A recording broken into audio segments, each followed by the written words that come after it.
Pernah nggak sih ada ngerasa terjebak dalam perdebatan alot di kantor yang kayaknya nggak ada ujungnya? Atau mungkin adu argumen di rumah yang bikin suasana jadi, aneh. Kita semua pasti pernah ngalamin, namanya juga konflik. Seringnya kita coba hindari. Tapi gimana kalau saya bilang, ada cara buat mengubah perang itu jadi sebuah kekuatan? Yuk, kita bedah bareng-bareng. Oke, kita langsung aja ke pertanyaan paling mendasar. Apakah konflik itu selalu buruk? Saya yakin deh sebagian besar dari kita pasti secara refleks akan jawab iya. Dan itu wajar banget, karena ya itu yang sering kita dengar kan? Memang, dari kecil kita tuh seolah diajarin buat main aman aja, hindari perselisihan. Tapi coba deh kita pikirin dari sudut pandang lain. Gimana kalau justru gesekan itu yang kita butuhin? Gimana kalau perdebatan sengit itu sebenarnya adalah pemicu ide paling brilian yang selama ini tim Anda cari? Nah, perbedaannya tuh kelihatan jelas banget di sini. Di satu sisi, ada konflik yang merusak. Itu tuh kayak roda gigi yang macet, berisik, panas, dan akhirnya nggak menghasilkan apa-apa. Tapi di sisi lain, ada konflik yang produktif.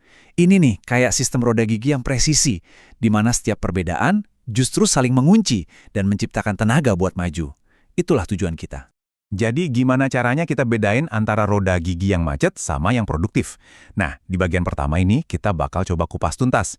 Kuncinya itu bukan menghindari konflik, tapi belajar baca situasinya, ini tuh masalah yang harus dihindari atau justru sebuah peluang tersembunyi. Gampangnya gini, ada dua rasa konflik. Yang pertama, namanya konflik fungsional. Ini yang kita cari. Bayangin aja sebuah tim yang debat sengit soal ide, tapi ujung-ujungnya malah nemuin solusi yang jenius. Keren kan? Nah, lawannya itu konflik disfungsional. Ini yang bahaya. Ini terjadi ketika perdebatan udah jadi serangan pribadi, produktivitas anjlok, dan hubungan kerja jadi toksik. Dan kutipan ini, wah, ngena banget. Ini semua soal mindset. Apakah kita melihat orang yang beda pendapat itu sebagai ancaman atau sebagai kesempatan buat belajar sesuatu yang baru? Pergeseran kecil dalam cara pandang ini beneran deh bisa mengubah segalanya. Oke, sekarang kita udah tahu ada konflik yang baik dan ada yang buruk. Sekarang, yuk kita coba ngaca dulu. Lihat ke dalam diri kita sendiri. Gimana sih cara kita biasanya merespon konflik? Nah, kita bakal pakai model 5 gaya dari Rahim ini buat ngebongkar kecenderungan alami kita. Anggap aja ini semacam kuis kepribadian buat tahu gaya bertarung kita. Yap, bener banget. Ada 5 gaya utama. Yuk kita lihat satu persatu, mulai dari yang pertama. Pertama, ada si kompetitif. Ini gaya pokoknya saya harus menang. Fokus utamanya adalah tujuan pribadi, kadang nggak terlalu peduli sama pihak lain. Ada saatnya gaya ini berguna loh, misalnya pas lagi krisis dan butuh keputusan super cepat. Tapi hati-hati, kalau keseringan begini, orang lain bisa jadi males kerja sama-sama kita. Berikutnya, kolaboratif. Nah, ini dia nih juaranya. Pendekatan win-win solution, di mana semua pihak merasa puas. Emang sih ini butuh waktu dan kreativitas lebih, kayak nyusun puzzle yang rumit bareng-bareng. Tapi hasilnya, biasanya jadi solusi yang paling kuat dan tahan lama. Ketiga, ada kompromi. Ini strategi jalan tengah. Masing-masing pihak rela ngalah sedikit buat dapetin kesepakatan. Oke deh, kita ketemu di tengah aja ya. Gaya ini berguna banget kalau waktu udah mepet dan solusi yang cukup baik itu lebih penting daripada nunggu solusi yang sempurna.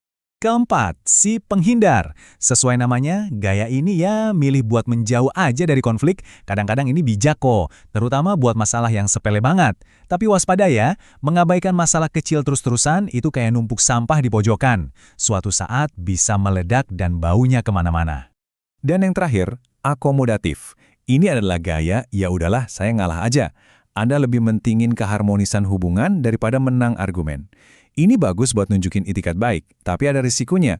Kebutuhan Anda sendiri jadi sering terabaikan. Pernah ngerasa gitu kan? Nah, coba deh dari kelima gaya tadi, coba jujur sama diri sendiri, mana sih yang jadi gaya andalan Anda waktu ada masalah? Mengenali pola ini tuh langkah pertama yang paling penting.